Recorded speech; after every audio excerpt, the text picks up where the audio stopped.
And welcome back to Big Asian Energy. Today, I'm sitting here with Newton Cheng. I'm super excited to chat with Newton. He is the Global Director of Health and Performance at Google, and I think has been for over a decade now, right? It's been a while. I've been working in that area at Google for 15 years. Damn, that's a long time. Okay. He's a well-being coach. He's given workshops at companies like Meta and Shopify, universities and conferences. He's also a world championship power lifter, which I actually think is really interesting. And I'm really excited to dive into more of that because your parents, I think, if I got this correctly, is your parents are both doctors. So I think that there's almost this kind of like lineage of knowledge around the human body that I'm so curious to hear more about. He's a career and people management coach and an inspirational public speaker. Thank you for being on the show, Nugent. Oh, thank you for having me. I'm super excited to be here. I have been enjoying the podcast and I'm looking forward to a challenging conversation. Let's dig Love it. into all the stuff that we fear to talk about as Asian Americans, as men, as Oh, professionals. let's get in there. Let's get in there. Before we start, I always like to ask this question. Why should we listen to you? So this is the quick version of my story of why anyone invites me on a podcast. In January 2022, after a pretty long, successful career at Google, I burned out and I went on mental health leave. Hmm. I work in the area of health and well-being, and I've done so for over 20 years. Mhm. As you said, I'm a world champion power lifter. So I have this really unique experience looking at the intersection of well-being and human performance. So this is this huge, daunting amount of expertise. Mhm. And despite all of that, I still ended up in a bad place and had to go on mental health leave. And the most honest reason why I ended up there is like on top of the depression and anxiety or more underneath it is that I was ashamed of how I was showing up as a husband and father. Mm. And this was an act of desperation because I didn't know what else to do, even though I had tried all of the solutions because this is the field I work in. Mhm. And so I spent about 7 weeks on leave. And when I came back to work, I knew all the data around how many people were struggling, both inside my organization and outside. And I felt called to tell my story if anyone would listen, because this is not the time for silence. There are so many of us struggling. Mm. And so I started to tell my story about going on mental health leave. I thought this would be a one and done thing. Like one friend invited me on their podcast. And I thought we'd do that and a few people might listen, but most people wouldn't care. Mm. Quite the opposite happened. When I posted that on LinkedIn, it got 20 times the engagement anything I had ever posted up until that point. So then I just kept telling my story and I kept posting on social media. And then more invites would come in. And then people started asking me to turn those interviews into workshops for teams and organizations. And so I said, you know what? I'll commit to doing this for 12 months and I'll see where this goes. If I keep getting invited to talk, I'll keep doing it. And that was roughly 18 months ago. Mm. And now my schedule is booked out till the end of 2023. And I'm actually turning down engagements. Wow. And the feedback I've gotten, it's not your story is so amazing. Mm. Like you've had those guests, like they're awesome, they're amazing. What the feedback I get is I see so much of myself in your story. Mm. And so what I see is there's just this deep hunger for us to have these vulnerable conversations that help people feel less alone and help them feel seen. And so Ooh, here I am today to keep telling that story. I love that. I love the vulnerability piece, and I think that's a big part of it. And as an Asian person growing up, like talking about the stuff that we go through, you talk about anxiety, depression, all this kind of stuff. Like we understand there's a stigma around it, but it's also just really hard. Like, how do we begin talking about it? It's like showing this side of us that we've never been taught how to show. So my first question is, first and foremost, what happened? What was your experience and what made it resonate with other people? Yeah, so I'll start the story at the beginning of the pandemic, Mhm. but I think it goes actually much further back than that and ties to my upbringing as an Asian American. Mhm. So if you dial back to March 2020, this is like the beginning of the pandemic when it really started to hit the US. Mhm. Yeah, I don't know when Oh, exactly it started. Well, I there's remember. lots of debate. I remember that Yeah. time. Yeah. And so suddenly we're all sent home from work. We don't know how much danger we're in. We don't know how much danger our loved ones are in. Mm, But what I did know was this was a time of crisis. And so I was taught that in a time of crisis, that's when you show up and you lean in and you lead. mm, And so at work, we quickly pivoted all of the programs that we offered to support the health and well-being of Google employees. We pivoted them from on-site to digital offerings. mhm, We took on more work across the organization. And then we spent even more time like just checking in on everyone and see how are you doing? mhm, And it felt like the right thing to do, but it was completely exhausting. Now by the summer, I was in a meeting with my vice president and his team. And so we're all still on video, we're still working from home. mhm, And he asked the prompt, we're just going around asking, how are you doing? mm, And it got to me, and a friend sent me a chat message. It was getting to me. And she said, I feel like people are holding back. You should say something real. And mm, so it got to me, and I'm thinking, like, okay, what's real for me? And I think, I don't know why it was that moment. Maybe it was just the anxiety, the pressure had been building up, but I started to cry. wow. And I said, right now I'm struggling because the number of days that I'm proud of how I'm showing up as a father is going down, and I don't know how to turn that around. And the instant feeling right after that happened, it was just this one of horror and shame. And that was for two reasons. One was I was taught as a man, as an Asian American, like you don't cry, you don't show Mhm, weakness, you mhm, definitely don't cry at work. And that happened, and you couldn't take it back. The other thing was that I think I had been suppressing all of those doubts and fears and just not listening to them. mm, Once I said them out loud, I heard them myself, mm, and I knew they were true, and I didn't know how to get out of this situation. And so now I could see we're spiraling mm, and we don't know what to do here. So after that, my coworkers, they showed me a lot of empathy. They showed me so much care. I tried to suppress it and brush it to the side and say, you know what, I'm fine. Like, we'll figure it out. We're doing okay. By the fall, I took on an additional stretch project that roughly doubled my workload. So I was already struggling. I took on more because that's what we do. You just say yes, mm, you figure it out, you succeed, you get all the gold stars, and you move on. mm. By November, that was the first time I remembered when I started to struggle to get out of bed in the morning. Wow. And then by February, that was the first time I felt like physically I could not get out of bed because I was overwhelmed with this sense of dread. Mm, And I remembered 10 years before that, another VP at Google had shared about his struggles with depression mm, and talked about not being able to get out of bed. So that was my aha of like that story had been gestating in my head, waiting for the right moment to help me all those years. And I've told him about that since. mhm, And there it was at the right time. mhm, So from there, I went to the employee assistance provider. He told me I was showing early signs of burnout. mm, I found a new therapist, and in the fall, they said, you are showing major symptoms of depression and anxiety. mm, And I was completely taken aback. I said, what are you talking about? He's like, well, you listed yes on all these questions on the intake questionnaire. mm. And I said, yes, but isn't this just what it's like to work hard? Yeah. And he said, yes, it can feel like that, but this is also depression and anxiety. Wow. And then my aha was the next thing that came out of my mouth was, but I've felt like this off and on since at least high school. And Wow. as you were saying before, as an Asian American, as a child, we never used the term mental health. Wasn't this just normal? What Yes. what isn't this just being a kid? Isn't this just being an overachiever? Yes. Yeah. Yeah. That's what we were taught. Yeah, exactly. I think that's the core lesson. It's just, no, that's just what you have to get through to get to the level of where you're at, to global champions, to win global championships and to succeed. I feel like so many kids are still being brought up with that expectation.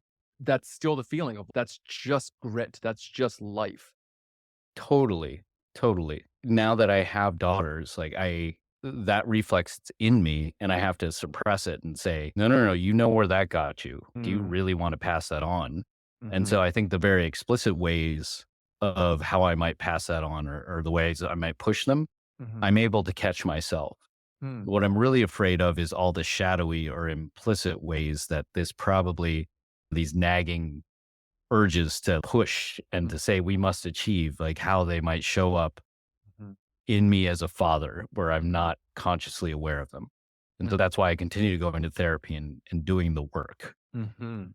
And I want to dive into the work in a second because I'm very curious to hear what the global director at Google Health and Wellness Programs see as being the work. But let's stay with this kids thing for experience because you mentioned the shadowy things. Now you hang around with overachievers. I'm guessing every day. It's everyone around you. These are people who are top of their game.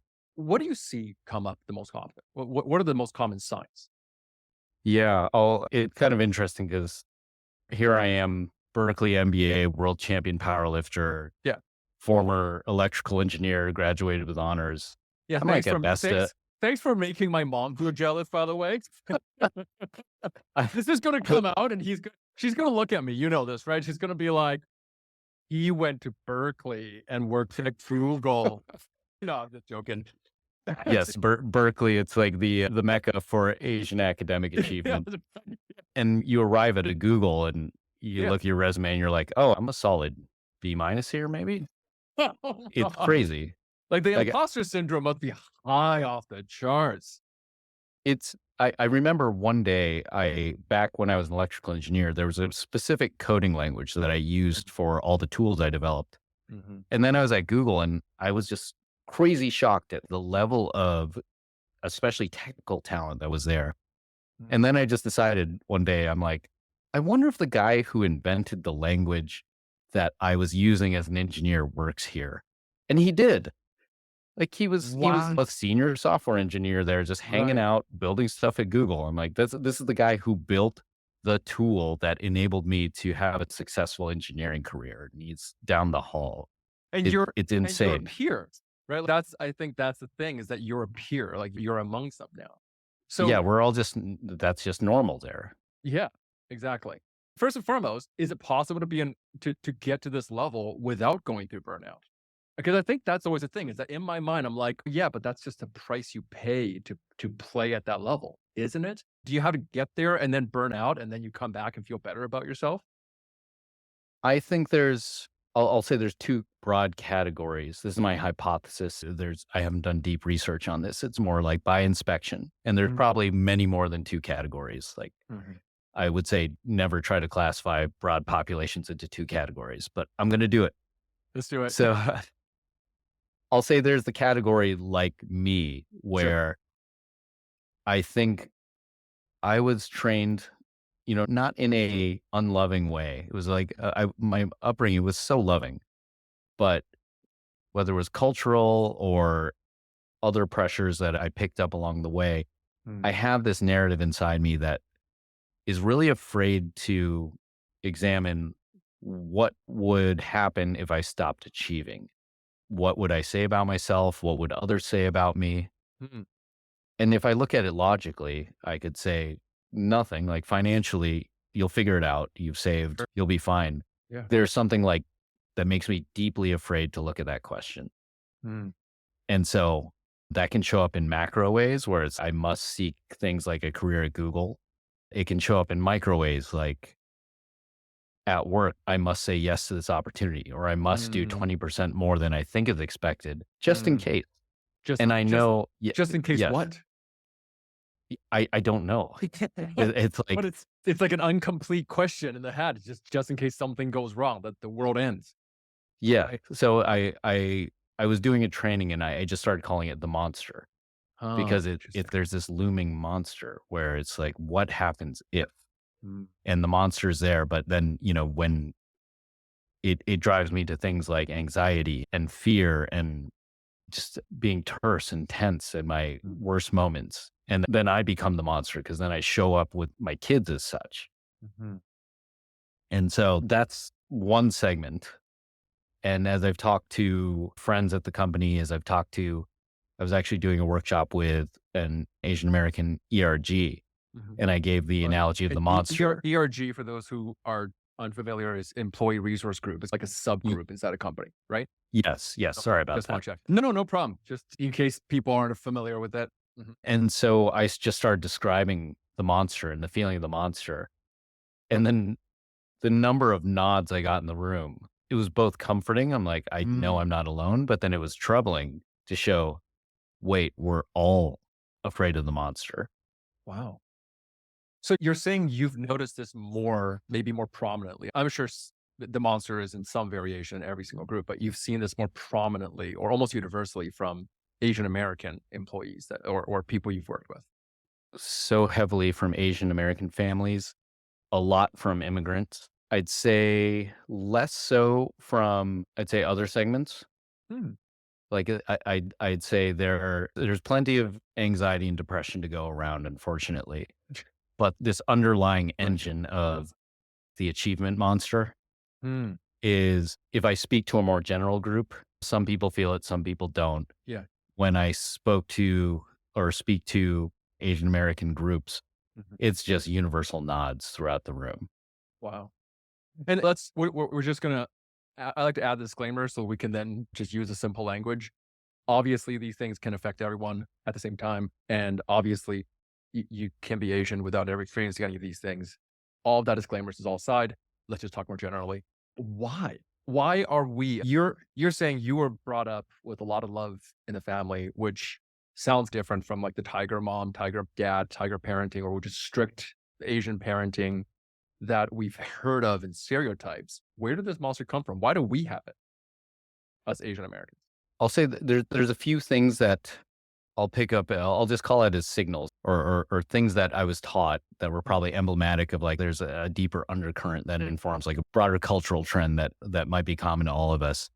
For example, my parents, it was just really clear, like the emphasis was always education. Mhm. When I'd ask about, should I do sports? They would say, I don't understand what you would do with that. And it turns out, like, when I first got to work, I was just like a not good team player. I just had to figure that out. So I'm like, why do I have to wait around for all of you guys? You're working too slow. Like, why don't I just get this done on my own? And eventually I realized, like, oh, that's not how an organization works. Sure. That's a lonely journey where you actually don't get much done. Mm. I had to learn that. That's something that a lot of my peers knew from things like sports. Sorry, Um, what was it that you're fusing with their sports? Like the teamwork aspect of it? yes. Yeah. How to contribute and be part of a collective. Interesting. And was that, did you feel like that was just you, or is that something that you see more in Asian Americans as well? I could definitely see, if I dial back to when I was doing electrical engineering, Mhm. I didn't see anyone who was not collaborative, Hmm. but there was the monster, and where it was Mm. like, hey, rubber hits the road. Like, Mhm. I need to get straight A's. That was not a negotiable no matter what. Yes. Yes. Mhm. Would you say, obviously, you were working a lot with a diverse group of people. What percentage were you seeing the monster in non-Asians? Significantly lower. I'm Mm. trying to think, like, how I would Yeah, quantify that, that's a but really hard question. I'm sorry to throw that at you. I'm just yeah. got really curious there. What It would the I'd love numbers and even guesswork around it. Yeah, if I had to just qualitatively say, like, medium, low, high, I would Yeah. say general population I see of a mixed race group, it might be like, I don't know, a 3.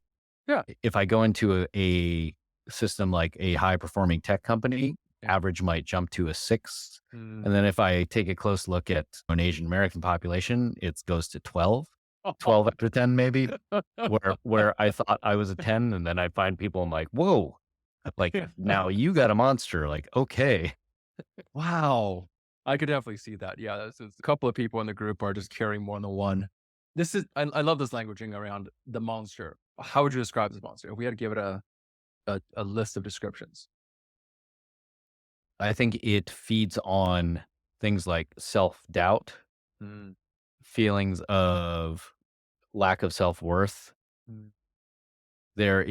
That's informed by, or that informs this deep fear of, if I don't keep achieving, the monster will get me.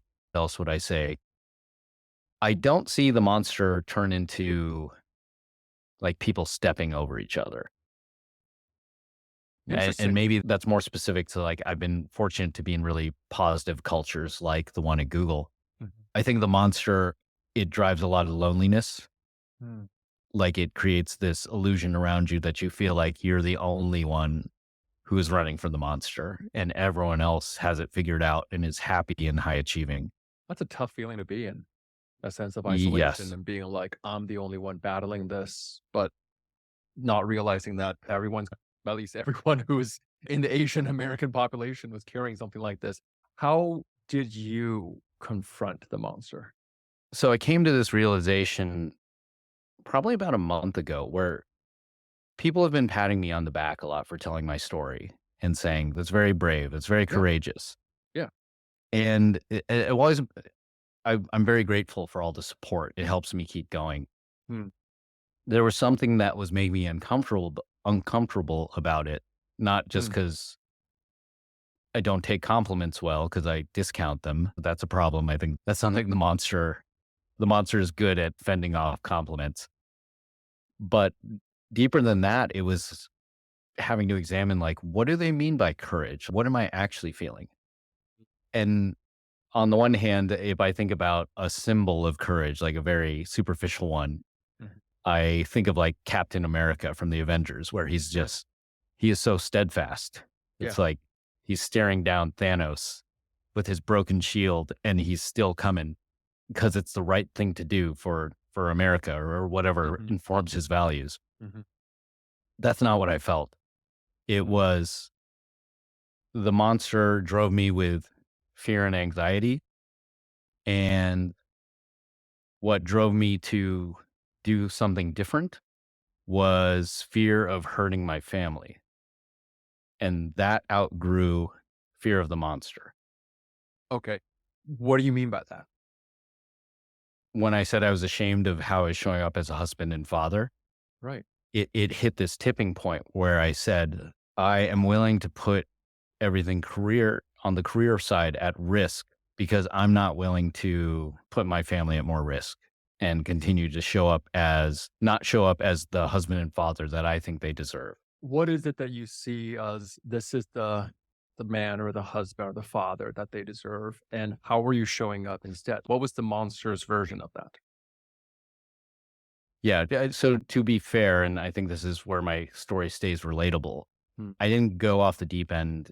I didn't go into like really dark places. Like one credit to my therapist, I had asked him, hey, where does this journey go if I don't go on mental health leave?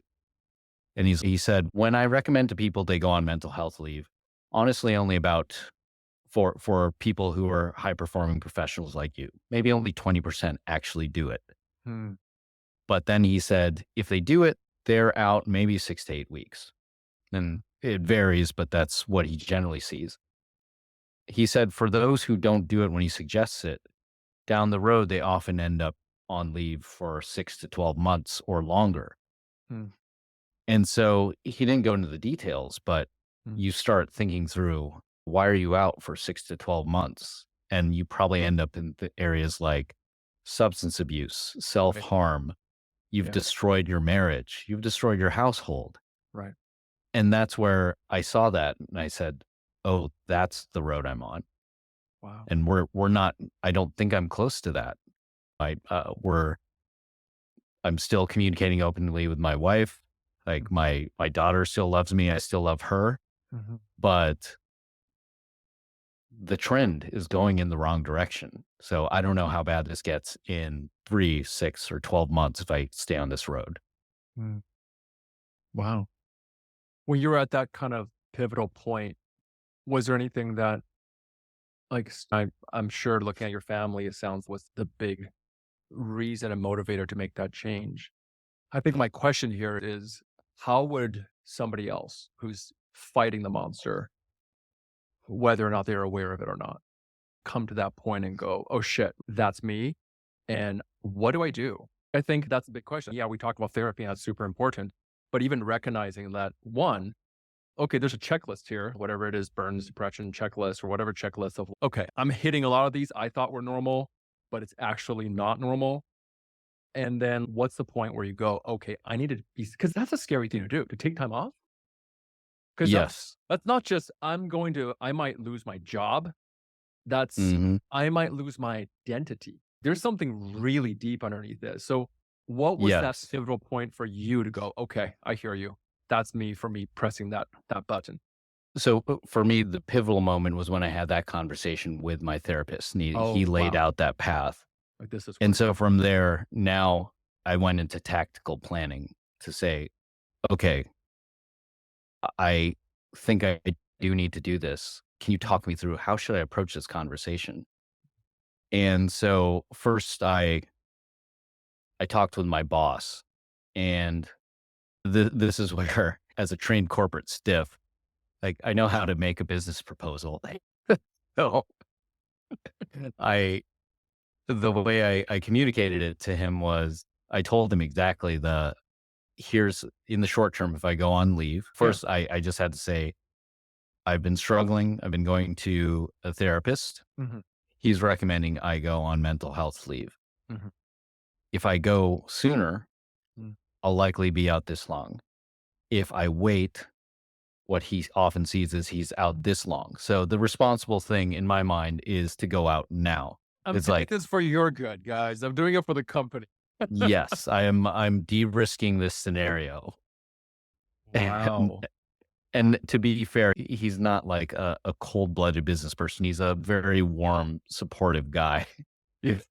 And this was all the monster saying, you need to cover your ass if you were going this direction, because the monster will be here to tear down your identity and career if you get this wrong. Right. And so I was de-risking it. I thought I was like de-risking it for the business. I was de-risking it for me. This sounds like there was almost a little bit justification that you need to give yourself reason to do. Yes. If I look through my career and think about all the times when, I don't know, things seem to be off, Mm. and I try to think about, was that due to someone derailing me Mm. or me being afraid and derailing myself? Mhm. It's usually I've spun up some sort of story about how, I don't know, I'm in a politically precarious situation or I need to do the right thing here, even though I have no idea what to do. Mm. And I either isolate myself, I stop connecting with people, I make the wrong choices, or I overwhelm myself with anxiety or all of the above.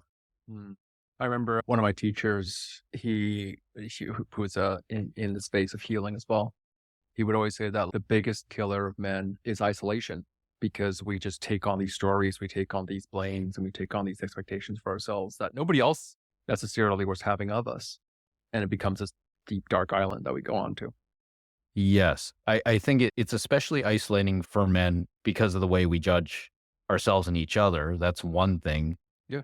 And then I think there's also this power dynamic of we're definitely in terms of power structures, like it's a male dominated society. So there can be Hmm. this narrative of I'm a man in society. What do I have to complain and reach out for help? Mm. And so you isolate even further.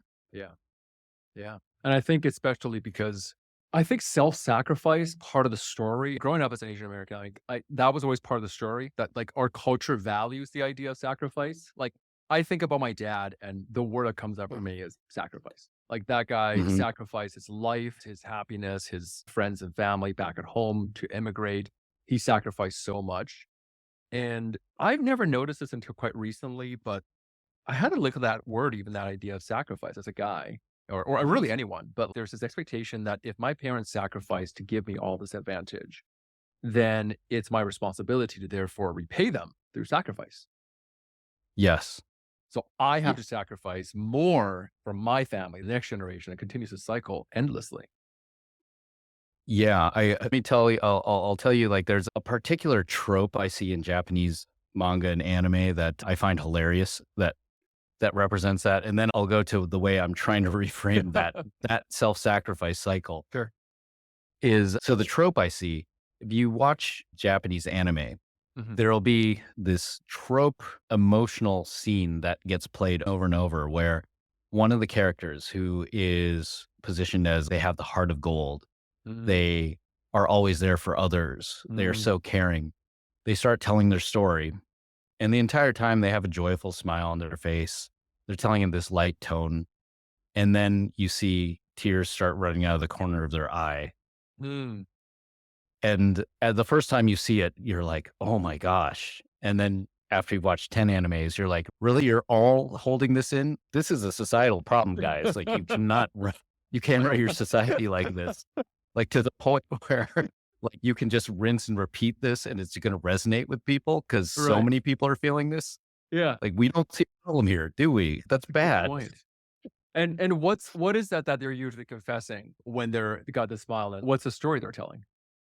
It's a story about putting their own identity or needs aside Oh because God, they yeah. wanted to serve or save others. Oh God, yeah. We have a fetish around it. I'm just Yeah. going to use this word. I know it's a strong word, and that's no, it's not medically accurate, but it's a fetish of. There's two things I feel like I see so often. One is the fetishization of I have to suffer so much more than anyone else, and then because the question is, so why? And then I'll deserve admiration, love, and respect. Yes. That's the fetish. Yeah. I don't know why we believe like love must be earned. Yeah. Maybe it's because the way we were raised, like the idea of unconditional self love, like this was like a new and mysterious thing for me that I probably discovered at age 40, maybe, where I'm like, Young, really? younger than a lot of people. Yes. See. Yeah. To be fair, I might be ahead of the curve, unfortunately, for society. But this idea of, oh, self love, like it's available to me with no conditions all the time. Yeah. And all other love comes from that. Mhm. Like, huh, Yeah. that's weird Yeah. versus you must earn it. Yeah. And it's so deep. I mean, I also am going through that. I say am because I discovered it a while back, and I feel like I'm just still just getting it. And to the point that I think we need to almost explain it because I feel like a lot of people, it's still a foreign concept. What is unconditional love, period? Something my therapist said to me was unconditional love is your birthright. And my first response was, what? What do you mean? What do you mean by that? And she was like, when you're born, every baby, you love it without it needing to be or do anything. And I said, okay, as a baby, sure. But like when they hit 5 years old, they gotta start achieving things. And maybe that's the monster. And that's when the monster started showing up. It's, yeah, you're great. I don't want to give you too much of an ego. And then where do we go from there? Yeah. What was her, if you asked her, it's all right, but why is it so hard? What was her answer if you asked her something like that? I don't know what she would say, but I think that for myself, my answer of why it's so hard is that I don't think that my parents learned what unconditional self love looked like. And there's that saying, right? It's like your parents could only speak to you in the language that they spoke. Yeah, Mhm. like why didn't your parents speak Italian to you? Oh, because nobody taught them Italian when they were kids. So this language of self love was never taught in our culture. Mhm. Love was something you earned. And even the word love is such a what does that love look like? My parents never even said, I love you. Not to say they didn't love me. They showed love differently. They showed love through sacrifice, as many Asian parents do. But I think that's the part is that there is always a little bit of, I will only give you approval when you've done something to earn it. Yeah. I think so. I think back about where my dad might have picked up his signals around self sacrifice. Mhm. I remember as a kid, him telling me this story casually, like not with a lot of emotional load to it, Mm, even though the facts of it are pretty harsh. mm, So he was born in 1942. And during that time, the Japanese, he's Chinese and he was born in the Philippines. mhm. The Chinese were, or the Japanese were coming through the Philippines, killing a lot of the Chinese who lived there. Yeah. And so my grandfather, he rounded up the family and he went to live in this kind of like secluded mountain village where the Japanese were unlikely to go. And so my dad just talked about, oh yeah, we went and we lived with this community called the Agurats. They used to dress kind of funny and I got the story he really liked to tell, I don't know why, was Mm. he got chiggers in his hair, which are some sort of parasite. And so they had to wash his head with iodine soap and it hurt really bad.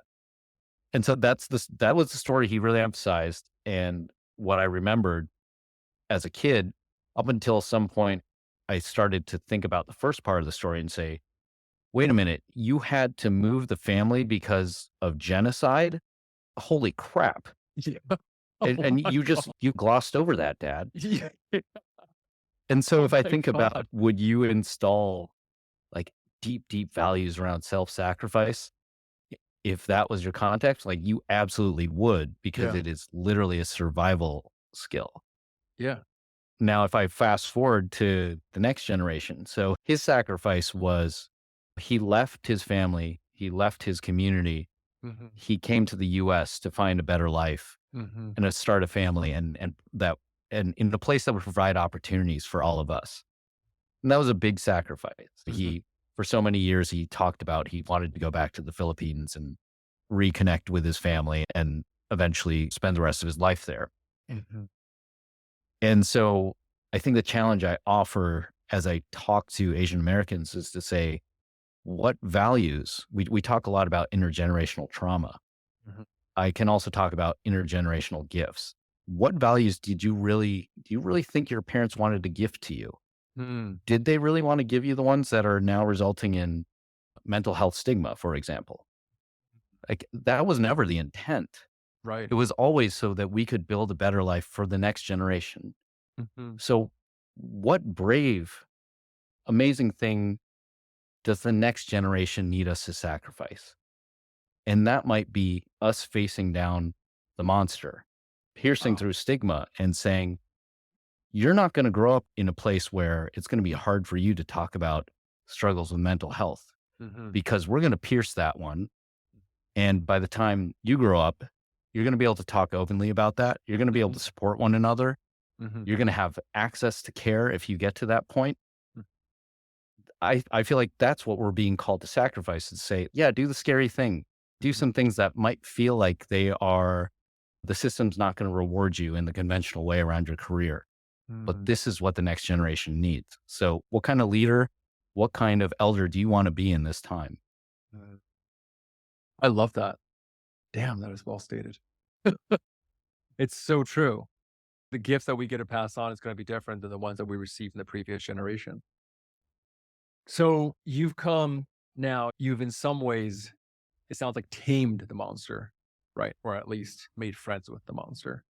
I can see the monster. Like now, the monster feels like a roommate versus Right. this thing in the shadows where I'm like, the monster lives in the addition upstairs.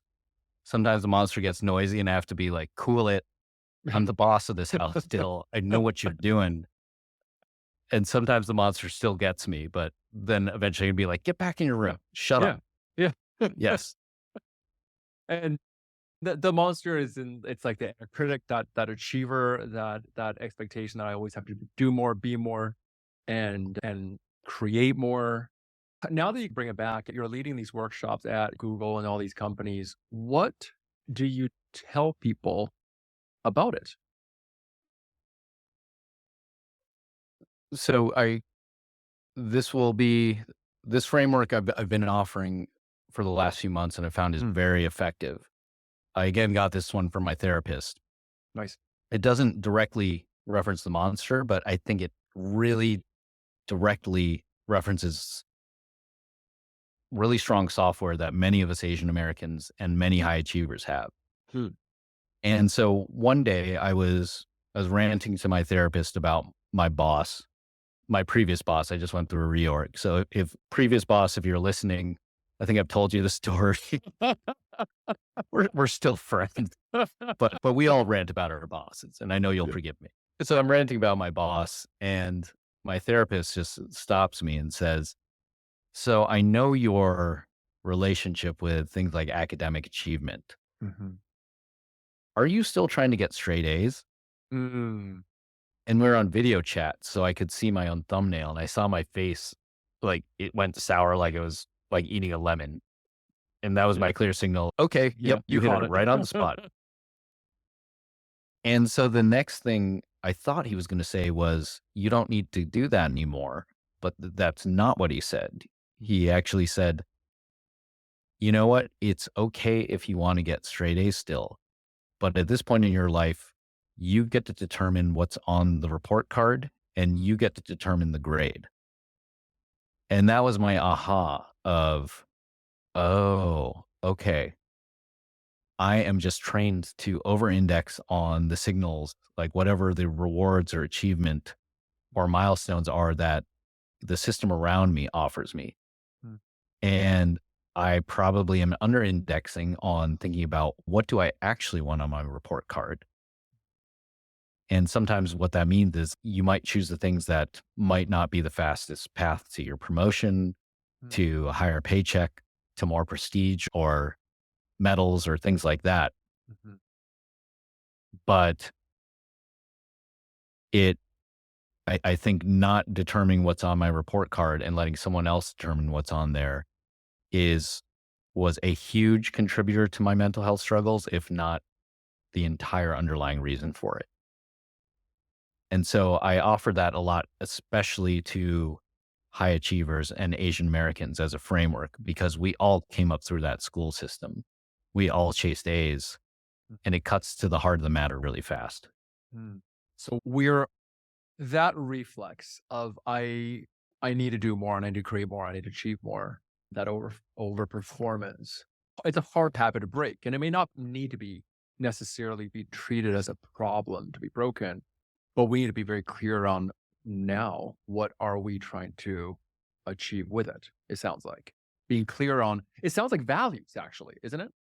It, I think it is a lot that I think so for my struggles. Like, Mhm, let me take a step back. I'll do a lot of career coaching, mhm, both inside Google and beyond.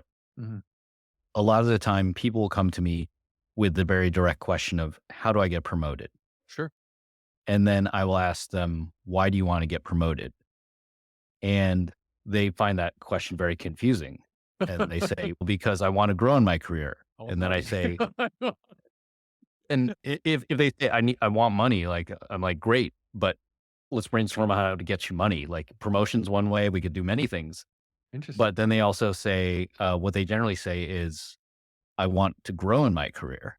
Mhm, And I say promotion is that's a leveling in a performance management system. That doesn't necessarily mean growth, depending on what you want in terms of growth. mm, And now they're very confused. And so I have to decide, are they ready to peel layers of this onion or not? mm. Because if they just want, if they're like, I don't know what you're talking about, just help me out here, then tell them like, okay, fine. Politically, here's how the system works. Do Yeah. these moves. Good luck to you. What But usually before you continue on to the next thing, I still wanna hear this part. What do you usually say? What's the kind of things that usually we'll give them here? I think there's a few things. It's one, be aware of who influences whether you get promoted or not. What do they care about? What is important for the business in their eyes? Mhm, Like there's the thing you stated is here's the objectives that we set out to achieve mhm, for these people who are judging your performance. Do they see that the same way? And mm, are those objectives actually at or near the top of their own list? mm. Because ideally you want those things to line up. Right. That's a good Um, question. And so I got really good at, even though when it wasn't clear, melding both the structural side of that conversation and the human side of it. Mm, And that's how I got ahead in the system. mhm. I What do think they the, really need to hear? Oh, yeah, sir, go ahead. Keep going. so I think the problem was eventually I saw, okay, I'm chasing the explicit report card. Yeah. And so I started to put that aside.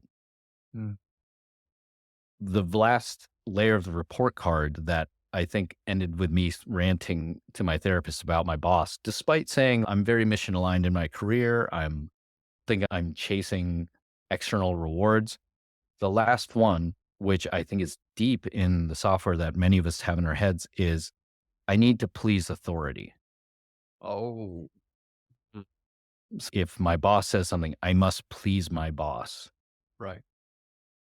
And of respect and deference for authority, I know that's like deep, deep inside me. and And many other Asian that's Americans. yeah, that's a big cultural thing for us too, right? Like we have to respect the elders and respect the authority figures, being taught to always respect the teachers, almost to again to a point where it's like, does that really make sense anymore? Yes.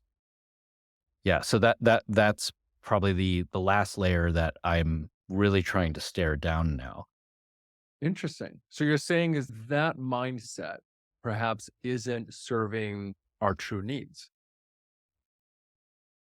I don't think so. I think Mm, if I say my true needs are defined by me, mm, then my the person who has authority over me, that's defined by a system external to me mm, that may or may not align with my needs.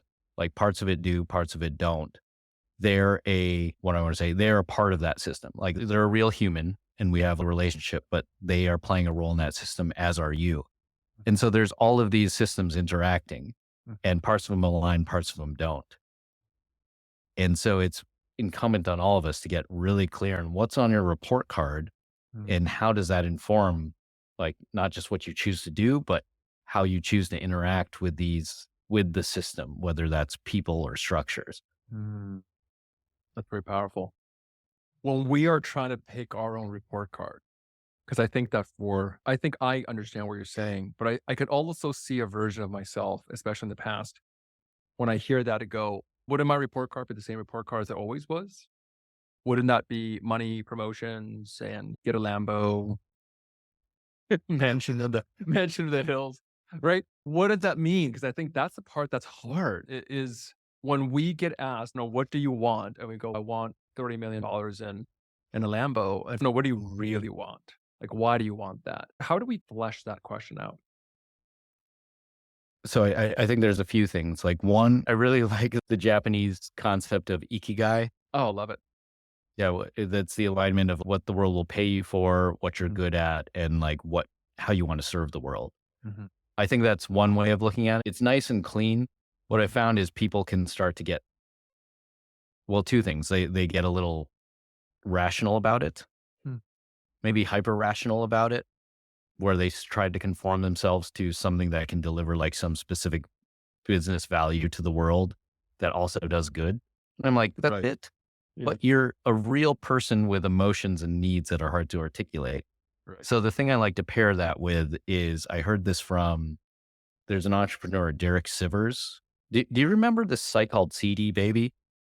Like way No. back in the day.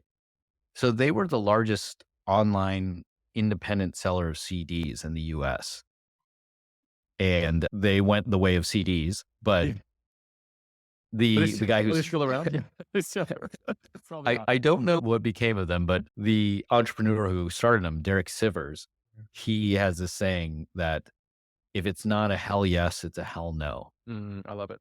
Yeah, I've heard And yeah. And so that does two things. One, it helps you prioritize, but then two, like, where are you getting that full body hell yes? Even if you mm, can't, it's not immediate clear why, mm, like, where are you getting that full body hell yes? So mhm, for example, in, let's see, I guess this would be end of 2022. mhm, So almost a year after I went on mental health leave, mhm, I decided, I realized that I had gotten strong enough in powerlifting that I had already won multiple national and world titles for the master's class. That's 40 and over. mhm, I realized that I think I had gotten strong enough that if I cut down one more weight class, and that means I have to cut all the way down to 123 pounds. And I'm a 45-year-old man. That is a big ask. But I figured out if I do that and I don't lose too much strength, I think I can win the open class okay. for the US, which is the all ages class. Mm, So I'm like, I don't want to just be a master's athlete. I want to see, can I win the whole thing? And to me, yeah, on the one hand, it was like this daunting goal. On the other hand, I had the instant hell yeah. mhm, Like I felt that through my entire body. I was like, hell yeah, I want to go for that. And so I decided, you know what, I'm gonna commit to this. I'm gonna first see if I can qualify for nationals at this weight class. And so I spent from January to May mm. basically eating between 1,800 calories was the feast day, 1,500 calories was the average. And And so I spent that entire time just starving myself slowly down to my weight class while trying to retain strength. I qualified for nationals. I continued the harsh diet all the way till September, and then I won nationals. And what I found was, I think there were a lot of questions of, "Hey, didn't you go on mental health leave? Why are you Mm, choosing this big hairy ass goal? yeah. Like that is clearly inserting stress into your system."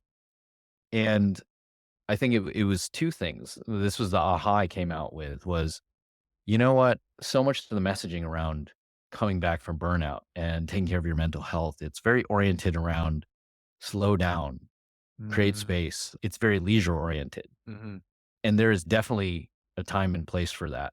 mhm, But I was never wired that way. Like mm, whether it's traumatized into me or it's real, like it's still there. Like the monster still lives upstairs. We're roommates now and we know how to collaborate. And sometimes it's fun to collaborate with the monster. And so what I decided was I was like, I want to let the monster back out, except as mm, my teammate. What happens if we do that? And what I found out was when you choose a goal that's that big, but that is that big of a hell yeah, it squeezes all the bullshit out of your life. 'Cause mm, you do not have time or energy or even desire for those other things. Like they just seem so small. mhm. So suddenly I was saying no to things much more easily because I could see, hey, if I say yes to this, I'm going to lose sight on this national championship. Mm. Interesting. So the 2 big things that I think are really coming through for me here is, 1, it's not take more time off, take more breaks, and do more self-care, which I think got repeated a lot, especially in the post-pandemic kind of period.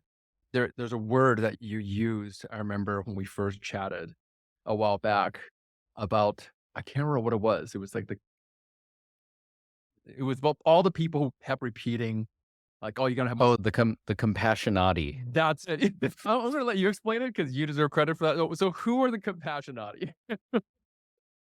There is a movement in society and they are awesome and they're doing real good who their rallying cry is we need to take better care of ourselves and each other Sure, and we super need to important. not get caught up in the rat race. Like we Yeah, need to take ourselves out of it, to yeah. slow down, to enjoy the world and each other.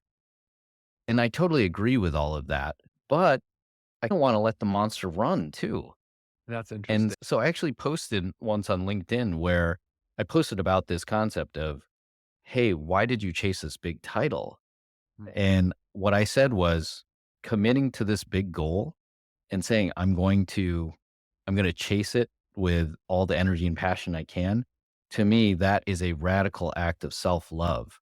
mm, And in the comments, I got a few hell yeahs from people who I think actually read it.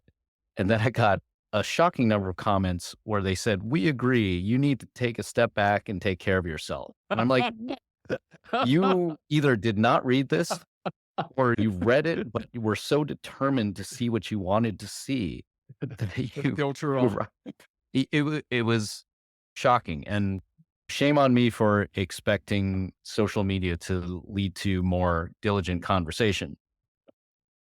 But it was just this interesting like data point to Yeah. see, oh, okay, in this larger conversation around mental health and self care, I Mhm. think everyone is seeing what either they want to see or what they need to see. Yeah. And I don't disrespect that, but it was an interesting phenomenon to watch. That's hilarious. Um, it's a beautiful idea. It's an important thing to care about yourself and self-care and all that. But it sounds like there's something else here. Yeah, especially if you have that kind of achiever drive. It's okay to let the monster come out, but just send him down a way that won't burn you out. Um, Yes. there's So, a mhm. oh, go ahead. No, no, I I was was gonna okay, you go, you go. okay.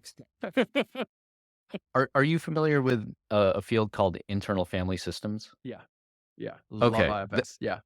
Yes, this is where I got the concept of, wait a minute, I don't need to reintegrate the monster. Mm, Like the monster can live upstairs. I just need to make sure the monster knows I'm the boss. And the monster gets called out when I say, monster, you're up. mm.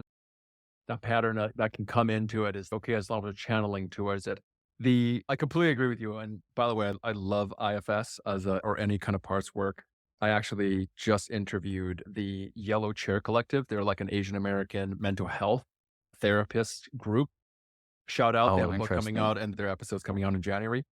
And they talked quite a lot about this, about using parts work.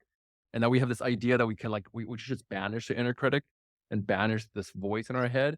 But they're like, no, like it's there for a reason. It serves a positive purpose, but just Hmm. not when it's misused.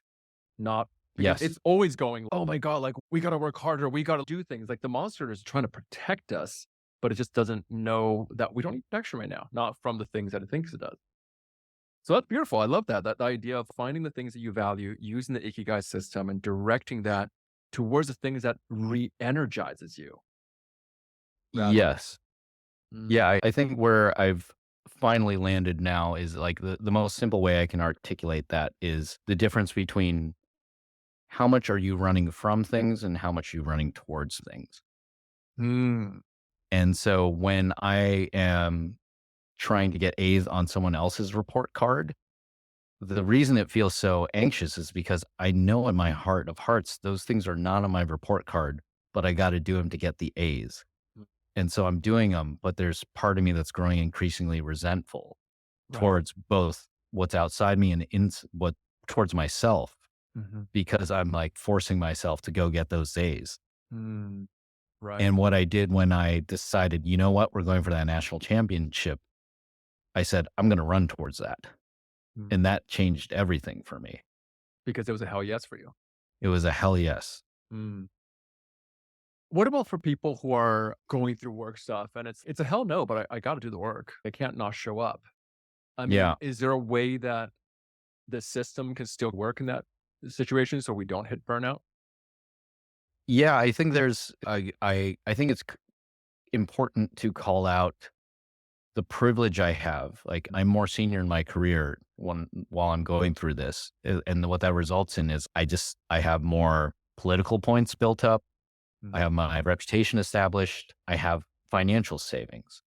And that makes it easier to have some of these challenging conversations. mhm, For people who maybe feel stuck, I always ask them to talk about one, for the places where you're stuck working, like you can still ask, why are you doing that? mm, Like, to what end? You're like, to make money. For what? You can still run towards something. mhm, And for most people, I don't know of anyone who is just accumulating money to say, like, how big can I make this pile? Because I inherently love just money. There's other things tied up in there. It's like yeah, self worth, yeah. feeling security for my family. Mhm, Some of those things are really noble. mhm, And so I asked them to like really reflect on, yeah, you're sacrificing right now. mm, Why are you doing that? What makes this worthwhile? And not just worthwhile, but in integrity with your values so you can run towards it. mm, I think that's one thing. And then the second thing is a lot of the conversation when people feel stuck is it very much focuses on what they cannot do that they'd like to do. I always ask them to think about, I know this is hard. I know you feel stuck. What are the things you can do? Because that's where you can actually make progress. Like you can start to take steps towards what you want to run towards. mm, And again, it takes some self reflection of what can I do and to what end, mm. and keep taking steps forward. You can't let yourself get stuck and wallow. I love that. So, Newton, I mean, you've been pretty active on social media. You're posting about your own experiences and stories. Has that brought up anything with the people you work with at Google? So I'll say no one has directly complained to me, but multiple people have pulled me aside and said, I just want you to know, like, people are noticing and it's raising some questions. And I think the first question was one, like, how does he have time for this? And what I told them was like, one, the way we run our culture is we don't micromanage one another. Mm, If you'd like to know how I'm getting all of this in, because I am busy, I'm happy to show you my process. Like I have my content creation and posting process pretty refined. And if you'd help with that, I'm happy to help you build your social media presence too. So that was my first answer. The other one that I think stung a little more was the way they put it was they asked, does Newton have 1 foot in and 1 foot out? Huh. Right. And for whatever reason, my initial reaction, it was, can I swear? Yeah. Swear away. Okay. Fuck Like yeah. there was a clear fuck you that came out when I heard that. Huh. I didn't verbalize it, but like, Right. I think both me and the monster shouted, fuck you. Great. It was like, okay, monster, go back upstairs. Let's, Mhm. respond, don't react. So I took Yeah. a deep breath and I'm like, okay, why did I just say fuck you inside?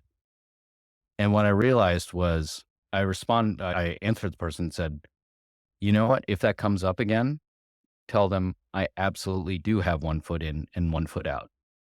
And What? here's why. Okay. Here's why I have 1 foot in and 1 foot out. Because so do you. And so does everyone else here. Because yes, we are here to do a job, but would you be here if they weren't giving you a paycheck? Like, no, Right. you absolutely would not. Right. Because yes, work is done here, but life is lived outside of here. Mhm. And I'm done hiding that. Mm. So many of our mental health struggles are because of the ways we try to show up, like hiding the 1 foot out. Mm. But I know we all have it. And I know we have so many common struggles around it. So why don't we talk about it and show where the tensions are so that we can help one another and really work through this mental health epidemic versus driving that conversation down even deeper into the shadows? Because that is not the leadership we need right now. So do I have 1 foot in and 1 foot out? I absolutely do. And I'm going to show you it, how exactly I have 1 foot in, 1 foot out, because that's what we need right now.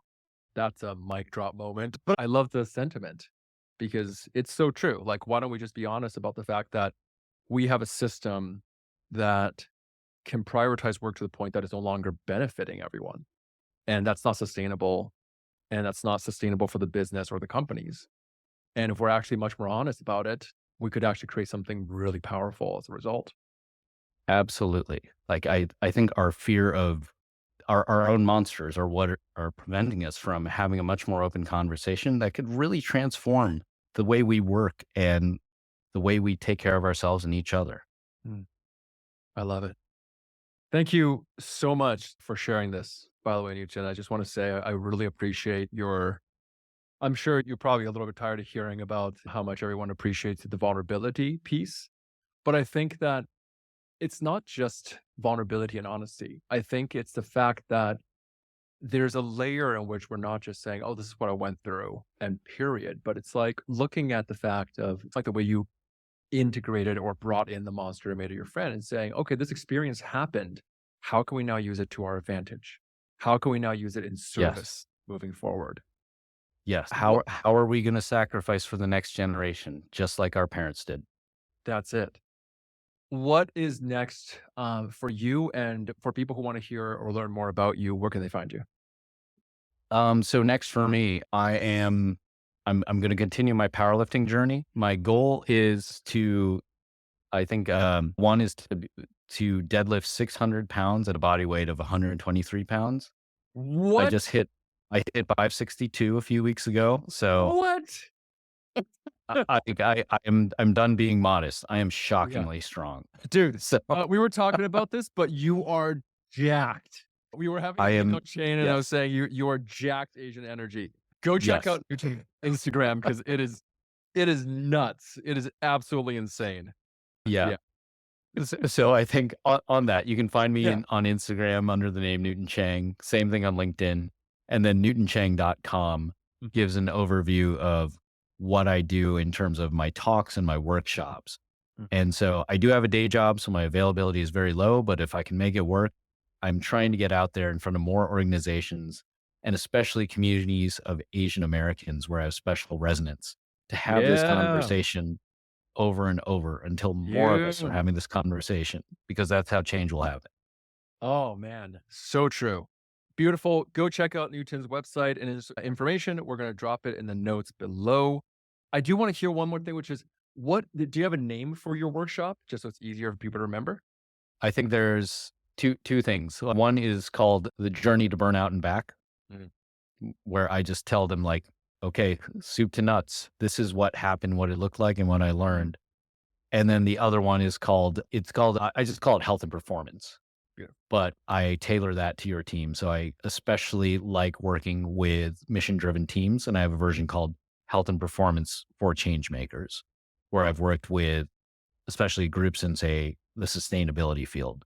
Mm. And what it looks at is what's the intersection between health and well being and how you perform sustainably in all the most important roles in your life, Mm. not just your career, but also whether it's parent, family person, friend, leader in other contexts.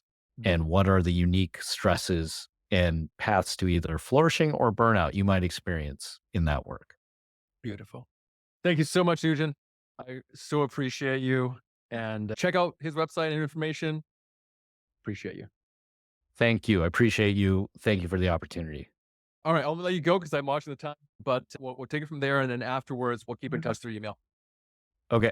Can I offer you like one last referral before I go?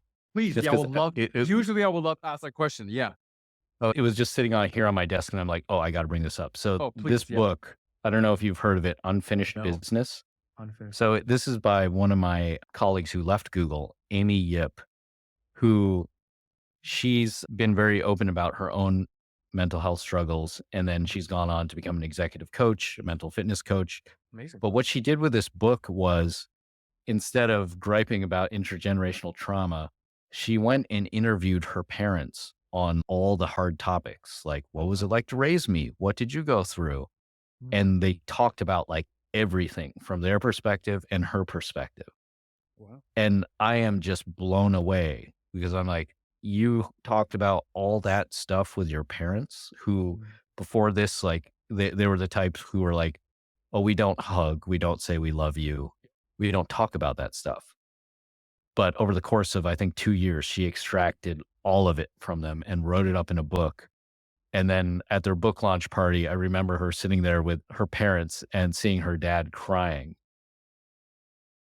And I'm like, I am deadlifting 600 pounds. That sounds pretty impressive. Like that, That is, that is impressive. Holy crap. So yes. yes, she's a force of nature in so many ways. Happy to connect to you if you'd like, and then definitely I check would out the love book. that. Yeah, I would love that. Please, if you can make an intro. And if there's anyone else that you think would be a good person to chat with, please do let me know as well. I'd Okay, love to have her on it because that's exactly what the kind of stories that I love to explore and dive in more with. awesome. Okay, I'll write a connection either later today or tomorrow morning. No rush. Okay. Thanks so much, Nugent. All right, I'll let you Thank go you. because I said that I'll let you go 3 minutes ago. So, All good. all right, take care. We'll You talk too. soon. Bye bye. Bye.